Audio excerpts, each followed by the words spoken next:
Welcome back mga kaaldab. Ito na naman po ang inyong lingkod, si Mr. Destiny. At magbibigay po tayo ng pinakamainit na update po ngayon sa social media mga kaaldab. Ito yung pinaka-latest post ni Alden Richards sa kanyang Instagram. Ito yung sinasabi ko mga kaaldab na pagdating nga po ng Pilipinas ni Alden, ito agad yung ginagawa niya eh. Hindi niyo po, pansin niyo po ba, yung pag-gym, yan ang hindi niya nakakalimutan. At ito nga pong exercise na naman po na ginagawa ni Alden Richards. Kaya nga sabi ko sa inyo, maraming naniniwala sa akin, maraming nagsasabi sa akin na tama naman Mr. Destiny kasi halatang halata naman yung mga update mo, 101%.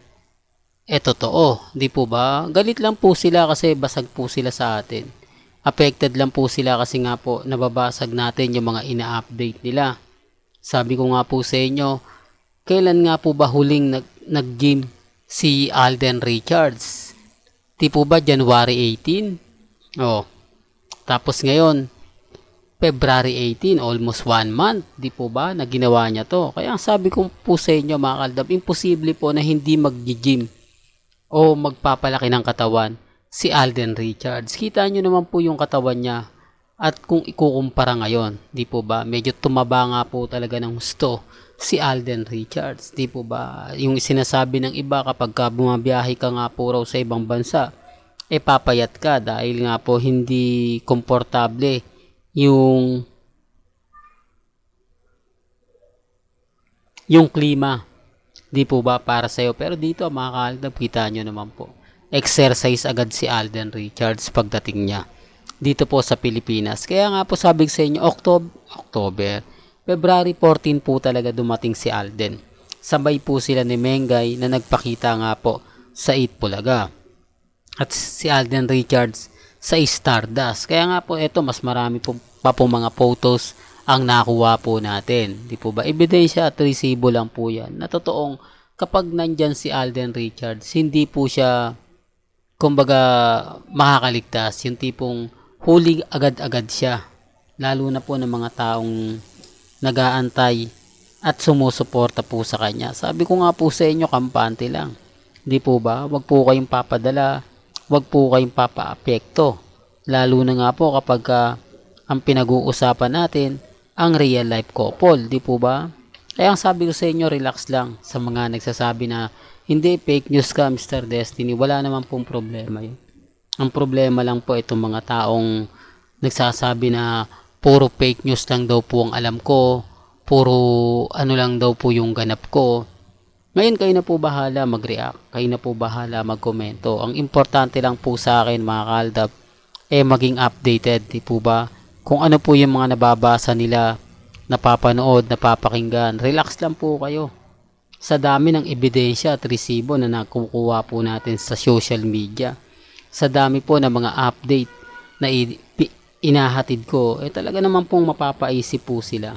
Kaya nga po sabi ko sa inyo, may kanya-kanya tayong pananaw, may kanya-kanya tayong opinyon. Sa mga ayaw pong maniwala, sa mga nagsasabi na hindi, fake news yan, di po ba, hindi ako namimilit. At least ngayon updated po kayo, di po ba, ano man po yung sabihin nila, komento nila, nasa kanila na po yun.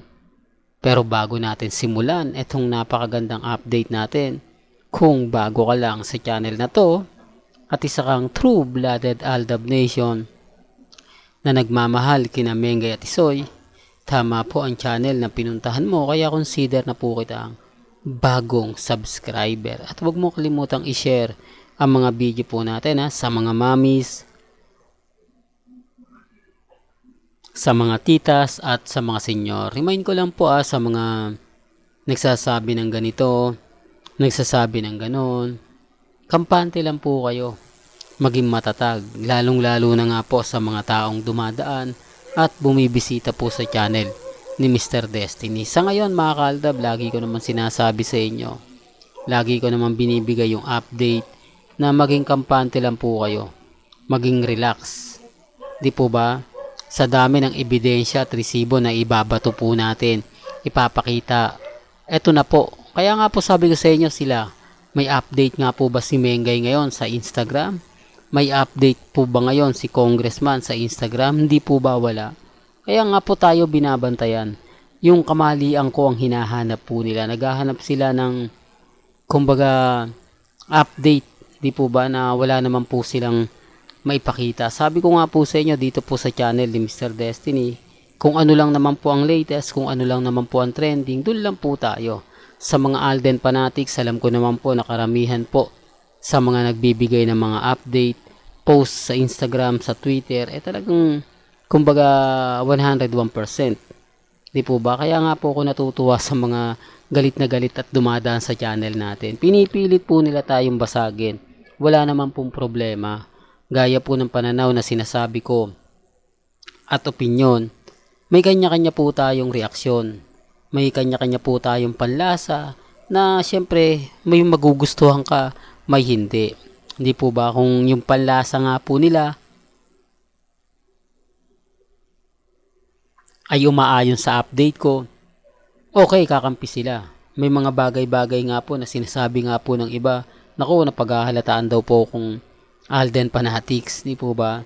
Tapos kapag ka pumapabor naman po kay Mengay, ang sinasabi naman po nila, napaghahalata ka na main fanatics. May mga bagay-bagay nga po na hindi ko alam kung totoong Aldab nga po yung nagre-react o isang dami account lang. May mga point mga ka-Aldab na parang sinasabi niyang sirain na natin ang Aldab. Kumbaga magkungwari tayong Aldab, pero babatikusin natin yung mga issue na sa tingin natin may mali. Di po ba? Okay lang, sabi ko nga po sa inyo, kahit hindi na po kayo kumbaga mag-react ng hindi kayo Aldab Ang importante lang naman po kasi maging updated lang, di po ba? Kaya nga sabi ko sa inyo, wag po kayong padadala. Wag po kayong magpapa-apekto. Ano man po yung mga nababasa ninyo, napapanood ninyo, napapakinggan, relax lang, di po ba? Ang dami kasi mga hinaing, ang dami mga komento na sinasabi nga po ng iba, ganito ganyan, etc. etc. Okay lang. Basta ako, mga ka-Aldab, masaya po ako sa mga nakikita ninyo, napapanood ninyo, nababasa po ninyo. Kalmado lang. Darating naman po yung point mga ka-Aldab na ako naman po yung wagi. Ako yung panalo. Sa dami kasi ng mga balita na makakalap natin, sa dami kasi ng mga update na maibibigay natin, may kanya-kanya tayong pananaw. May kanya-kanya tayong opinyon. Sa ngayon mga ka-Aldab, masaya po ako. Kasi nabibigay natin yung dapat, na-update natin yung dapat. Di po ba? Bastang importante lang naman mga ka-Aldab, kung ano lang po yung mga nababasa ninyo. Kung ano lang po yung napapanood ninyo, napapakinggan po ninyo. Di po ba? Real talk mga ka-Aldab, sa dami ng mga update na ibibigay ko sa inyo, sa dami ng mga update na sasabihin nilang ganito, ganyan, di po ba? Relax lang po kayo. Bastang importante lang naman po kung ano lang po yung mga bali-balita, kung ano naman po yung mga kaganapan, doon lang po tayo. Di po ba? Sa ngayon, masaya po ako sa mga nakakalap nating impormasyon, lalo na po, di po ba, sa Stardust Makati. Talagang maraming komento, maraming nagsasabi. Totoo naman po mga ka-Aldab, na si Mr. Destiny, 101% po tayong updated pagdating po kila Mengay at Tisoy. Kaya po yung iba galit na galit, hindi naman po kasi nila updated. Yung mga picture lang po na pinapakita nila ngayon o mga post nila, wala na. Kaya sabi ko sa inyo, pag dumating si Alden, tuloy-tuloy yung update. Ngayon naniniwala na po sila. Siguro ngayon nakakakuha na tayo ng simpatya na tama naman yung sinasabi ni Mr. Destiny, kasi nung dumating na si Alden, eto na, tuloy-tuloy na yung update, tuloy-tuloy na yung post. Ibig sabihin lang talaga mga ka-Aldab, yung mga pagkakataon ng araw ng February, wala po talagang Alden Richards ang nakita. Wala po talagang Alden Richards ang nagbigay ng mga ganito. Di po ba? Halata dito pa lang sa mga picture, halatang masayang-masaya sila Di po ba? Sa tingin nyo po ba, papaabutin pa yung mga bagay-bagay na ganyan? Sa tingin nyo po ba, yung mga post natin, pagpepiestahan pa? Di po ba? Pero okay lang yan. Basta tayo chill-chill lang, di po ba? Relax lang. Well, hanggang dito na lang po ang ating latest updates. Kaya kung gusto nyo pa po ng pinaka-latest at sariwang update, abay tumutok lang po kayo dito po sa channel ni Mr. Destiny para updated po kayo sa mga latest at sa mga bagong video po na ilalabas po natin maya maya lang. Hanggang sa muli, salamat po sa panonood at pakikinig.